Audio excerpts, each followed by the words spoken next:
Бүгүнкү күнү баары Big Apple деп атап келген ал мегаполис эмес, алма шаары деген укмуштуу аталыш Нью-Йорк эмес, Алматыга таандык экендигин бүгүн далилдеп берем. Атактуу апорттордон тышкары Казакстандын түштүк борбору көптү көргөн жана тандоону жактырган туристти дагы таңга салат. Салам, бул Travel and Comfort программасы жана мен Мади Фазыл. Сиздерди көптөгөн кызыктуу нерселер күтүп жатат.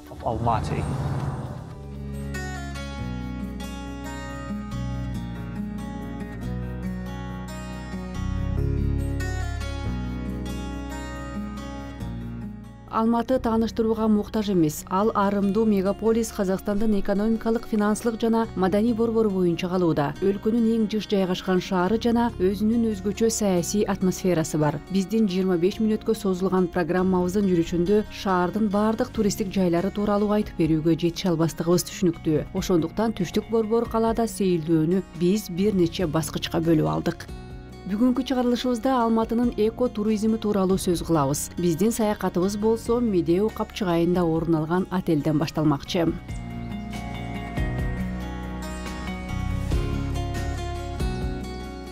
Бул отель тоо башында курулган. Ал жакта куш канаты жайылган бийиктикте туруп даңазалуу Алматынын кооздугуна суктана аласың. Бул жактан көз алдыңа чынында эле кереметтүү көрүнүш ачылат. Мына керемет, ушуну көрүү үчүн мен не деген кырларды басып чокуларды багындырууга даярмын.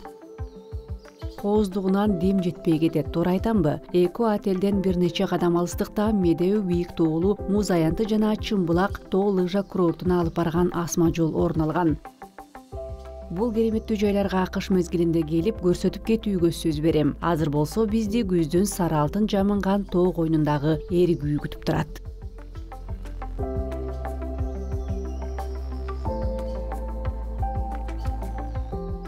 Эко отелдин философиясы жөнөкөй, жаратылыш менен айкалышта стресс менен абалдын чыңалуусунан детокс. Тыкан модуль үйлөрдү Альп эс алуусунун мыкты көрүнүшүндө жана ар тараптан ыңгайлуу болгон мейманкана бөлмөлөрү нугунда канатталган. Отелдин өзгөчөлүгү табигый курулуш материалдары.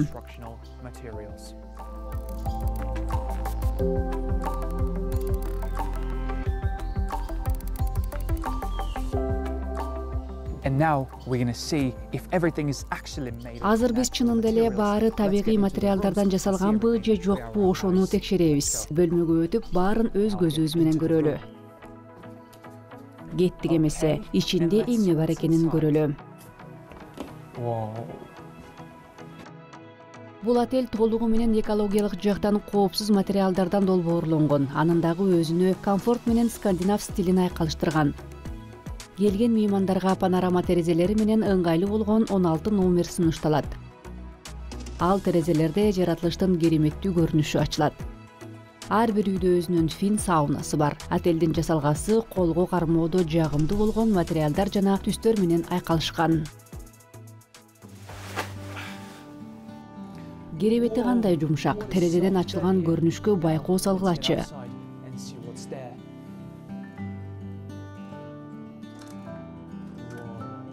Достор, керемет көрүнүш, карагылачы. Бул жер, пейзаждар кандай керемет.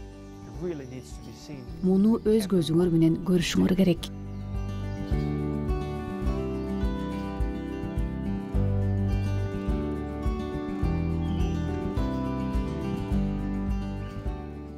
Укмуш тоого колуңду сунуп эле жетип алчудай сезилет. Отель өзүнө алган демилге ар бир мейманга үйүндөгүдөй ыңгайлуулукту тартуулоо. Бул жер жылдын 250 күнү стрессте жүргөн адамдар үчүн жасалгандай.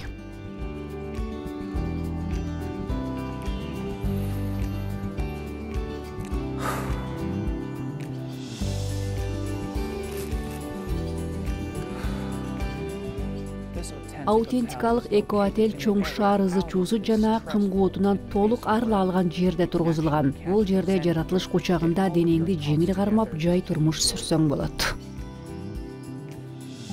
Отель эс алуучуларды жылы бою кабыл алат. Кышкысын бул жакта тоо беттеринен лыжа менен чымын куюм болуп түшүп, жаз күз мезгилдеринде жөө жүрүштөрдү жасай аласың. Анан да шайтан араба тээп, ат минип эс ал. Бул эмне экенин тапкылачы. Бул тизе муун сөөгү. Казак калкы аны ар кыл салттуу оюндар үчүн колдонуш. Бул чүкөнүн инсталляциясы өзү турган жайга өзгөчө улуттук колоритти берип турат.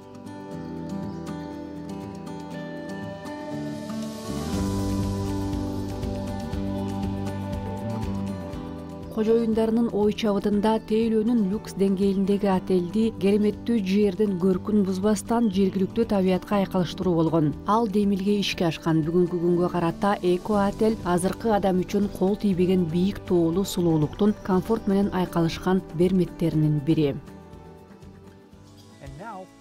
Азыр болсо отелдин башкы мүдүрү Ясер мырзаны сөзгө тарттык. Саламатсызбы? Кандайсыз? Эң сонун өзүңүздөр жакшыбы? Абдан жакшы. Кабыл алганыңызга ыраазыбыз. Биздин эко отелге Медеу капчыгайынын берметине кош келиңиздер. Чынында эле бул жак мен барган жерлердин эң укмуштууларынын катарын толуктады. Чындыгында биздин максат жөн гана отель куруу эмес, жаратылыш эко туризм менен байланыштуу болгон өзгөчө бир жерди канаатташтырып чыгуу да камтылган эле. To give like a real picture about our country for all tourists that we have the possibility to have. Туристтерге ушул жерлердин укмуштуу кооздугун көрсөткүбүз келген. Биз Казакстанга алгачкы ирет келип, өлкөнүн көрктүү жерлери менен таанышкысы келген туристтерди дагы көрдүк. You can see the nature of Almaty. You can have a real fresh air.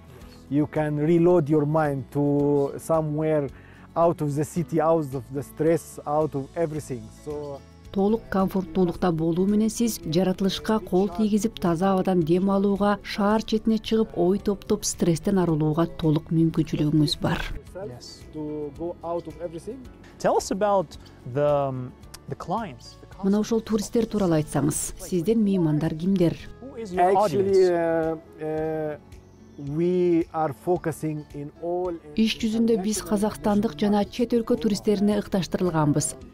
Everybody go to the sea to swim, but now this is natural life. People also are interested. Азыр көл менен эч кимди таңга сала албайсың. Адамдар азыр кол тийбеген жаратылыш магиясына тартылышат. Биздин негизги максаттуу аудиториябыз чет жактардан келген меймандар. Өзгөчө Перс булуңунун саякатчылары, анткени аларда чөл гана бар. Алар жасалма бак-дарактарды, чөптү, өзөндөрдү эмес, нукура нерсени көргөнгө кызыгышат. So actually we have from everywhere. We have the Gulf area is almost 40% of our tourists. Кыскасы нукура жаратылышта. Мына ошондон улам бизге келген меймандардын 40%дан ашыгы бүтүндөй Перс булуңунан келгендер. Ошондой эле Индиядан, Кытай, Корея, Жапониядан, Австралиядан да меймандар келишкен. Анан албетте биздин казакстандыктар. Башкы мүдүрдүн чет өлкөдөн келген меймандар тууралуу сөздөрүнүн далили катары Сауд Аравиясынан келген туристтерге кездештик. Ал дагы виза режиминин жоктугунан улам Казакстанга абдан эле оңой жол менен келген экен. Мен бул жакка келе жатканда күтүүлөрүм деле анчейин эмес эле. Анын үстүнө силердин өлкө тууралуу деле эч нерсе билчү эмесмин. Келип калганым Казакстан саудисттерге визасыз режимди киргизишкен. Жөн гана картаны ачып карадым. Эмне болгон өлкө экени кызыгуумду жаратты. Тандоом Алматы шаарына токтоду. 2 күндөй шаардын чордонунда жүрдүм. 2 түндү бул жакта өткөрдүм. Укмуштуу болду. Мурда Казакстан тууралуу эч нерсе билбегендигиме абдан оңтойсуз абалда болдум. Өлкөңөр көптөгөн адамдар үчүн дагы жагымдуу ачылыш болот деген үмүттөмүн. Мына бул тоолордун кооздугун көргөн кезде ал орундалып ишке ашат деп ишенем. Мекендештериңизге биздин өлкөгө келүүсүн сунуштайсызбы? Казакстан тууралуу эмнелерди айтасыз? Мен жасай турган нерсе сүрөттөрдү көрсөтүү. Бул жерде кандайдыр бир сөз айтуу ашыкча болуп калат. Чындыгында мен тартып алган сүрөттөр бул жерлердин кооздугун толук ачып бере албайт. Мен дүйнөнүн көптөгөн жерлеринде болдум. Бирок силердин өлкө абдан кумарлантты. Бул жакка жакын арада кайра кайтып келем деген тилектемин. Very impressive and I hope I'll come back soon inshallah. Саудиядан келген саякатчы биздин тоолорду Индонезиянын Бали аралындагы Убуда тоолоруна салыштырды. Бул дагы бардык эле бийик тоолуу өлкөлөрдө ушул сыяктуу ыңгайлуу жана жагымдуу отелди табуу мүмкүн эместигинде. Ал эми Казакстан үчүн ыңгайлуулук менен жагымдуулук деген сөздөр күнүмдүк күнүмүш боло баштады.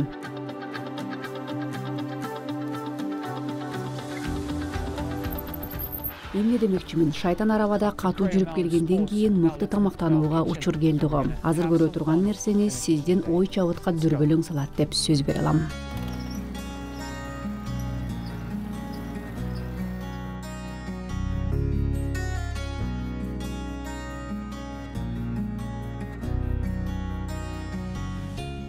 Бир аз аралык алыстыкта отелдин аймагында концепциясы бөтөнчү болгон ресторан орун алганы биз үчүн ийгиликтүү болду. Ресторандын негизги имараты жарым кылым мурда курулуптур. Бир кездерде бул жакта жогорку мартабалуу меймандарды тосушкан. Бүгүн болсо ресторан ар бир каалоочу үчүн ачык. Тамактануучу жайдын жасалгасы бир да адамдын көңүлүн кош калтырбайт. Мына бул отургучтар, килемдер жана декоративдик жасалгалар кол өнөрчүлөрдүн эмгектери. Бул буюмдар табигый нукта эскирип, мезгил желеси менен капталган нукта жасалып чыккан. Имараттын долбоору перформанс менен гармониянын бириккен жери.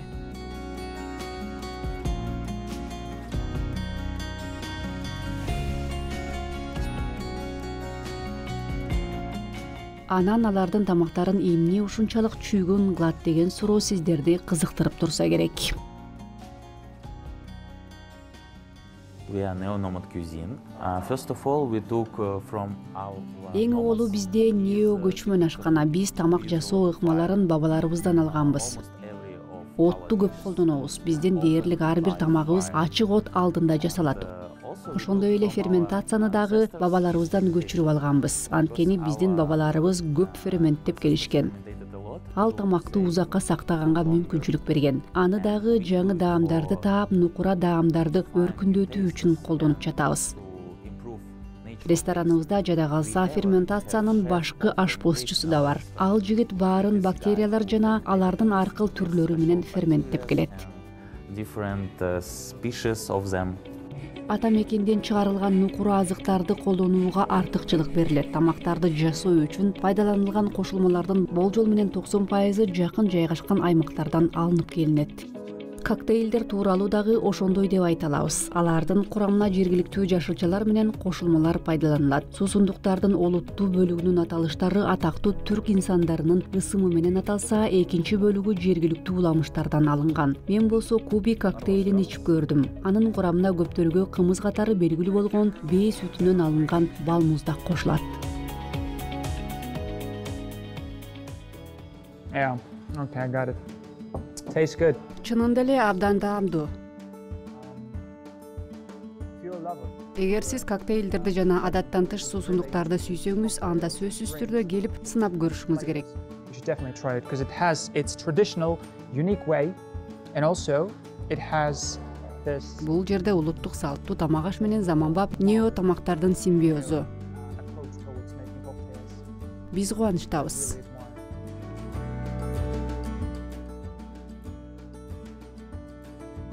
Биз азыр ресторандын ашканасында турабыз. Демек, фермалык тамактарынан ооз тийебиз. Казак ашканасынын сый тамактарынан. Аларды бизге ресторандын башкы ашпозчусу даярдап берет. Келгиле, байкап көрөлү. Бизде әйгілі тағам түрі Бул болсо баарына жаккан тамак жилик май деп аталат.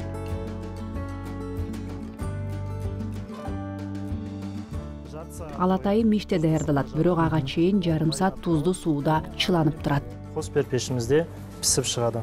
I'm pretty sure, guys, you have never tasted such thing before because that's. Сиз буга чейин мындай тамакты жеп көргөн эмессиз деп ишенем. Бул шекерлүү сөөк болуп саналат. Бул сизге жагат деп ойлойм. Мен да биринчи жолу ооз тийгени жатам. Pretty sure you're gonna like it. I haven't tried it also. I'm gonna first experience. Және маринатталған қызыл пиязымызды саламыз. Эми болсо мунун баарына маринатталган кызыл пияз себебиз. Андан кийин ачуу чили мурчунан даярдалган атайын соусту кошобуз. Ачуу мурч майда чыгаруучу касиетине ээ жана бөтөнчө даам берип турат. Кана эми даамдап көрөлү. Әйгілі қазақ. Кийинки тамак биздин салттуу эт азыгыбыз. Now we're gonna prepare best barmak. Азыр казактын улуттук тамагы беш бармакты даярдап жатабыз. Камыры жылкы этинин сорпосуна бышырылат. Even the bread is being cooked in a Камыр эттин сорпосуна бышырылган. horse meat. Және қазының сүйегінен, ішегінен әрі Аны менен кошо чучук, карта жана сүрсүтүлгөн кабырга берилет. әйгілі қазымызға ұқсайды. Талаа көчмөндөрүнүн тамактарынын өзгөчөлүгү бул 3 кошулманын суу, ун жана эттин айкалышы ток алып жүрөт, даамдуу жана энергия менен күч-кубат берет. Шеф ашпозчу ушул 3 кошулманы чеберлик менен пайдаланып бизге чүйгүн болгон кулинария шедеврлерин даярдап берди. Жаңы бышырылган тамак жана бизге белгилүү болгон рецепттерди инновациялык көз карашты аткаруу чынында эле ой чабытка бүлгүн салат экен.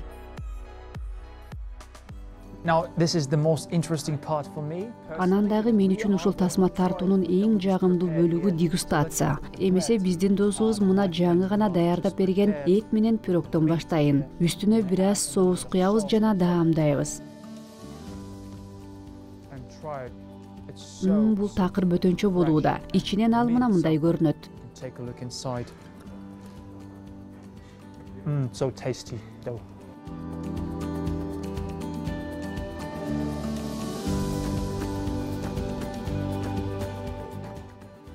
And now we're moving towards the dessert. Yeah.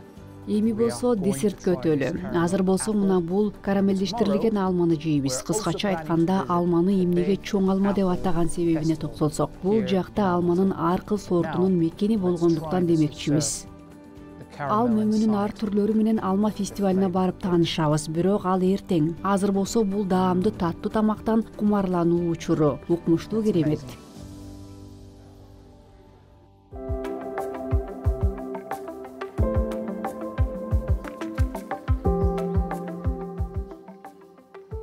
Эртең мененки тамаксыз отелде таң атпаса керек. Таңга салганы бөлмөбүздөн чыкпастан эле тамак даамын татып жатканыбызда болот. Анткени таң заардан тамакты бөлмөңүзгө жеткирип беришет. Мыкты тамактануудан жана тоолорго укмуштуу көз салуудан башталган күнүңүз ийгилик гана алып келет. Мына ошого канат байлап алып, ысык бакчасында өтүп жаткан алма фестивалына бет алдык.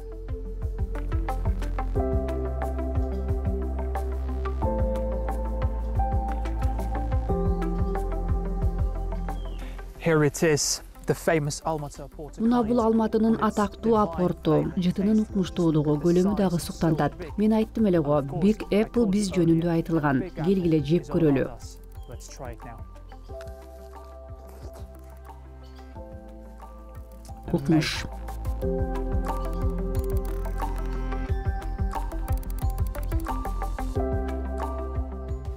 Бул аймакта түшүм майрамы жыл сайын өтүп турат. Заилия тоосунун этегинде алманын ондогон сорту өсөт. Ал эң белгилүүсү албетте апорт, алманын символу. Фестивалдын меймандары көтөрүп кете алышынча алма терип ала алышат.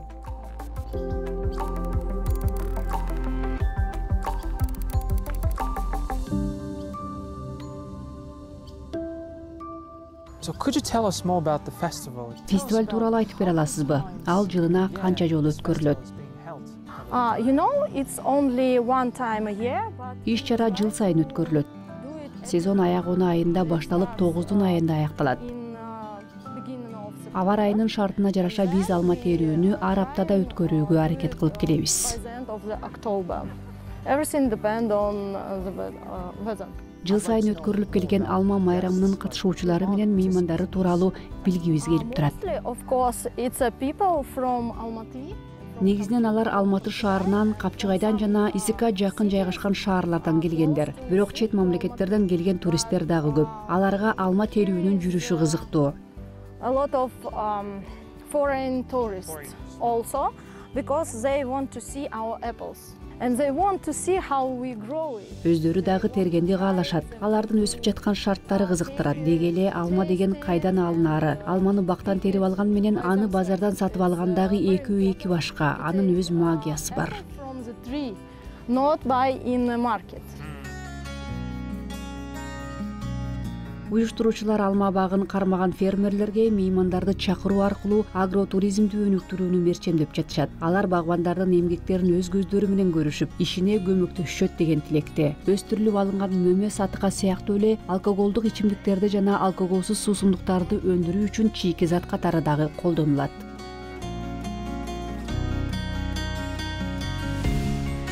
Ушундай болгон чексиз чоң аймакка тиешелүү унаа каражатсыз жол арбытуу кыйын. Биздин бабаларыбыз, атактуу көчмөндөр сыяктуу эле биз дагы мезгил ыргагы менен сыноодон өткөн унаа атты тандап алдык.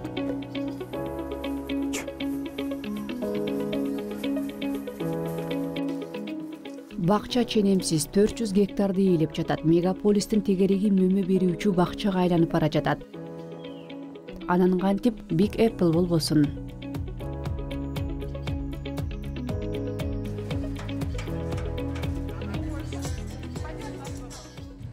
Фестиваль кызуусуна кирген кезде бул жакта атмосфера сыйкырдуу. Элдер кумарланып, музыканттар аспаптарда кол ойнотуп, баардык аракеттер бир гана алманын тегерегинде айланып жатат. Кандай гана сонун.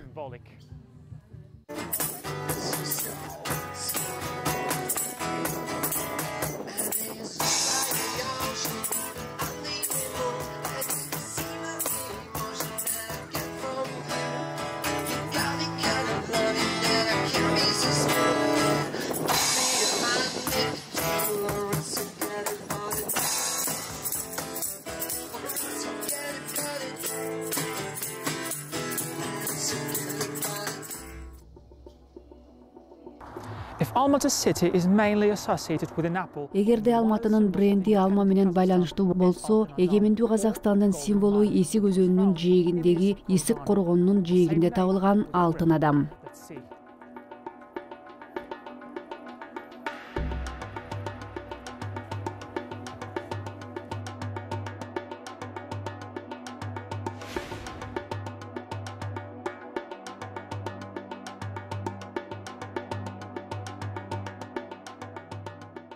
Алтын адам жарым кылым мурда 1969 табылган. Ошол кезде байыркы Египет фараондорунан кийинки бүтүндөй Азия континентинин аймагындагы кол тийбеген экинчи коргон болгон. Мына ошол тарыхый ачылыштан кийин Эсик алтын адамын Казак Тутанхамону деп атап коюшкан. Археологиялык эстелик биздин заманга чейинки 4-кылымга таандык. Археологдордун айтымында алтын адам жаш жигит, падыша династиясынын өкүлү болгон. Шахзада алтын менен капталган зоот кийимчен. Анын башында канаттары бар жылкылардын ак элбирис, аргыл куштар жана тоо эчкисинин сүрөттөлүшү кооздолгон учтуу баш кийим каптап турат. Жаш жоокердин чапанындагы алтын жасалгалар саны таңга салат. Алар болжол менен 4000 даанадан турат. Ал эми баш кийиминде 150 даана бар. Чындыгында эле биздин бабаларыбыз өз статустарын мыкты билдиришкен, кооз кийинишкен.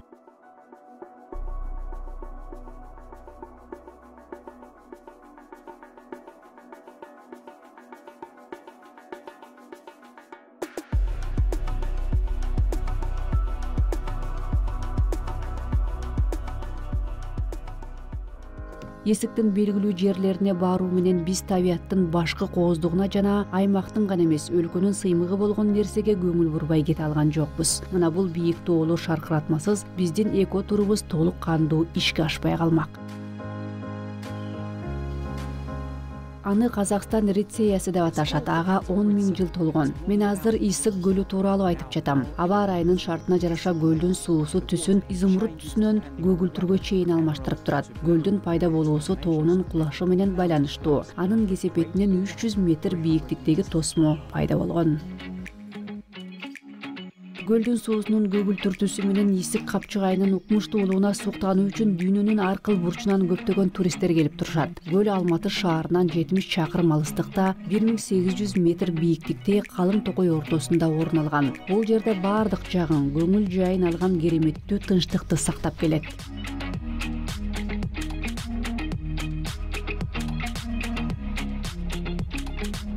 Көлдүн суусу абдан муздак жана жада калса жайкысын сууга түшкөнгө тыюу салынган. Ошентсе да бул жактагы кереметтүү көрүнүш баарын актап келет. Мына бул сулуулукту, укмуштуу пейзажды карагылачы.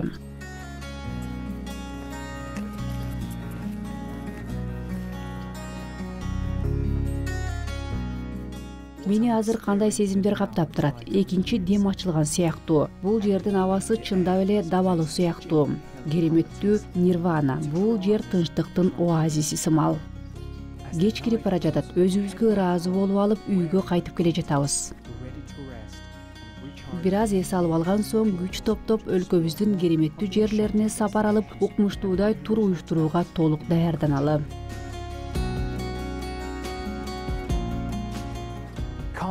Казакстан аркыл адамдарды суктандырып өзүнө ашык кылып кое алган касиетке ээ. Мен болсо сүйүктүү өлкөмө кезектеги саякатка алып учкан келерки чыгарылышыбызга чейин сиздер менен коштошмокчумун. Көрүшкөнчө.